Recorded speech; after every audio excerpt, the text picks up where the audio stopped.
Now we are going to do an exercise that focuses on your gifts and talents. You can open up your art journal to a new page, new set of facing pages, and actually write the words gifts and talents on your page. I had a 36-year career in human resources, and I was the global head of HR for a Fortune 500 company. I have helped thousands of people with their development plans, and I always gave the advice, focus much more energy on enhancing your strengths as opposed to fixing any weaknesses.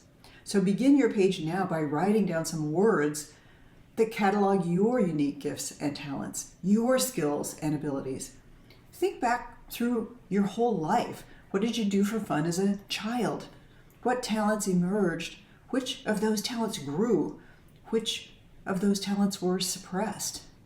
When I was really little, I loved art and poetry and making things and working with my hands, and somehow all of that fell away for many years when I was in corporate life. And when I thought about what I loved to do as a kid, I remembered those things.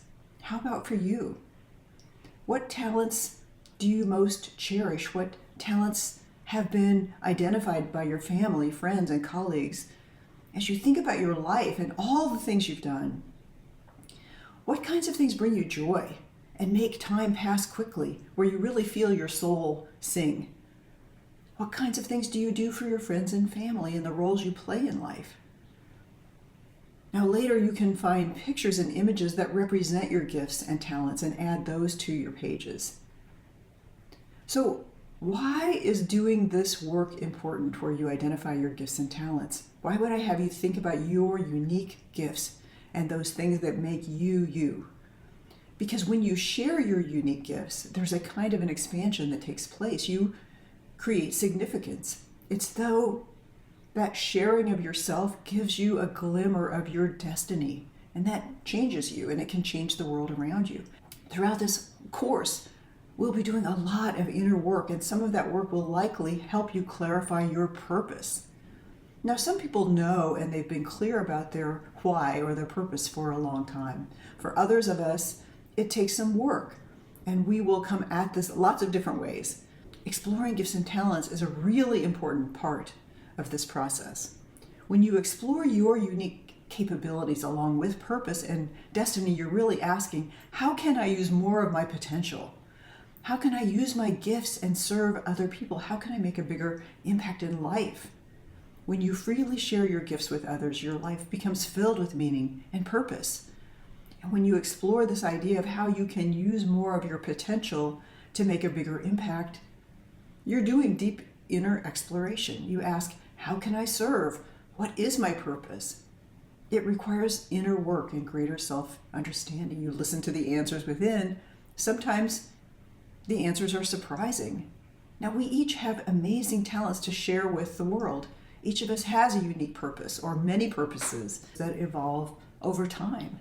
There's no one else on the planet who has the exact mixture of skills, passions, and abilities that make you you, who can bring to the world what you have to give. No one else. Your DNA and your fingerprints and your life's purpose are yours alone.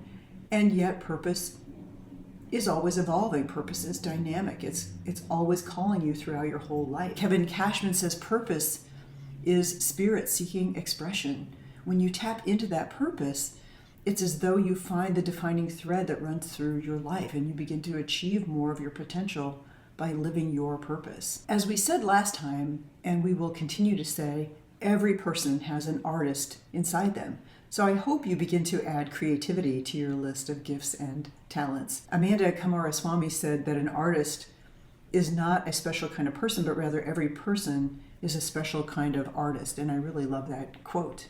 In the Soul Artist Experience, you identify your uniqueness as an artist, and you discover your natural ability for self-expression.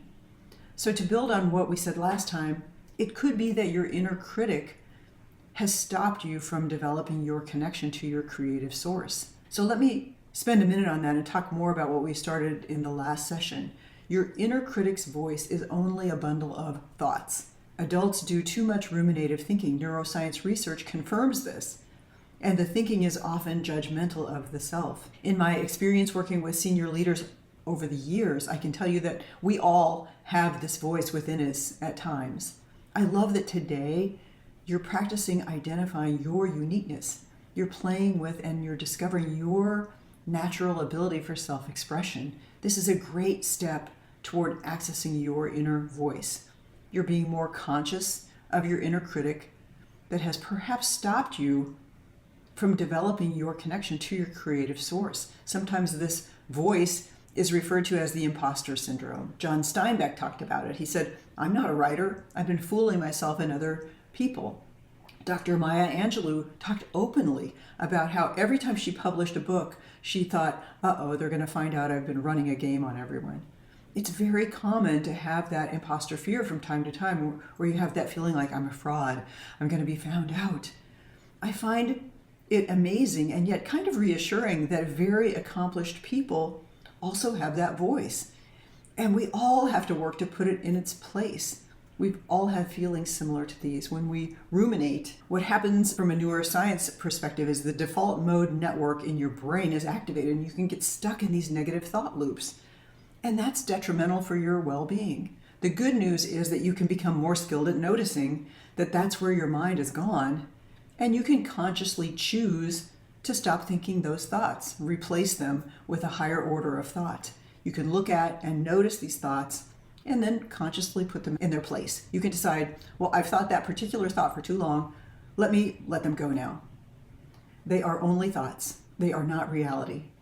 And that in itself is very freeing to finally realize that. If you drew your inner critic last time and you gave it a name and wrote down some of the messages that you get from that inner voice, that helps you begin to understand, tame it, and get some distance from it. If you didn't finish the exercise last time, I really encourage you to come back and spend more time on it. It's fun and it's freeing. The most important part about creating is not the end result, but the process of creating, because that's when we start to let go of that inner negative judgment. The acclaimed artist Henry Matisse said, "It has bothered me all my life that I do not paint like everybody else." Henry Matisse! I find that so amazing. Yet we've all had feelings similar to that. We all feel that way sometimes. What you're learning in the Soul Artist experience is that once you learn to tap into your creative source, you have this wonderful connection to your imagination and intuition, and you can access it anytime. So for right now, leave your gifts and talents page, knowing that you can come back to it at any time.